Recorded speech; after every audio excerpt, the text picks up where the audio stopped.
Kisah Sa'ad bin Abi Waqqas, panah jitu dan doa yang menembus langit. Di antara 10 sahabat yang dijamin masuk surga, tersebutlah nama seorang pemuda gagah dari suku Quraisy, Sa'ad bin Abi Waqqas.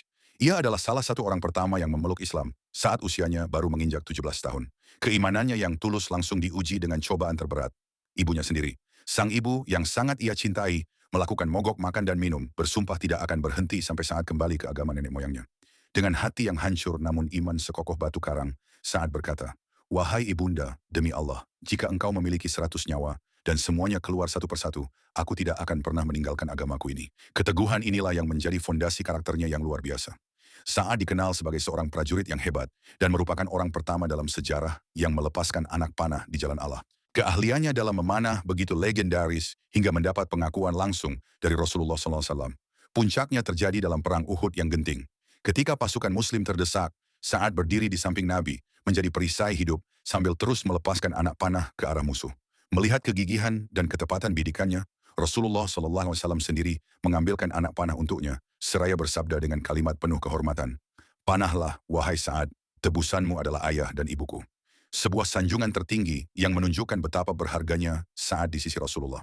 Salah satu karunia terbesar yang dimiliki Sa'ad adalah doanya yang selalu dikabulkan, mustajab.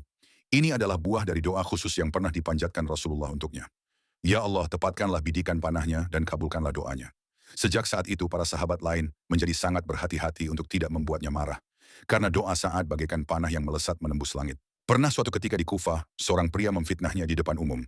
Sa'ad yang sabar hanya mengangkat tangan dan berdoa, "Ya Allah, jika orang ini berbohong, maka butakanlah matanya, panjangkanlah umurnya dalam kefakiran, dan timpakanlah fitnah kepadanya." Tidak lama kemudian, semua yang didoakan Sa'ad benar-benar terjadi pada orang itu. Kehebatannya tidak hanya sebatas keahlian pribadi.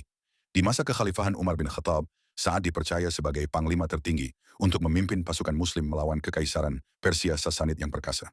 Dalam pertempuran Al-Qadisiyah yang menentukan, meskipun Sa'ad sedang sakit parah dan tidak bisa turun langsung ke medan laga, ia memimpin pasukannya dari atas tandu dengan strategi yang brilian. Dengan izin Allah, pasukan muslim yang jauh lebih kecil berhasil meraih kemenangan gemilang yang meruntuhkan salah satu kekaisaran terbesar di dunia saat itu. Ketika masa-masa sulit penuh fitnah melanda umat Islam setelah wafatnya Khalifah Utsman bin Affan, Sa'ad menunjukkan kebijaksanaannya. Ia memilih untuk menarik diri dari segala pertikaian politik. Ia memerintahkan keluarganya untuk tidak ikut campur dan tidak memberitahunya kabar apapun tentang perselisihan yang terjadi.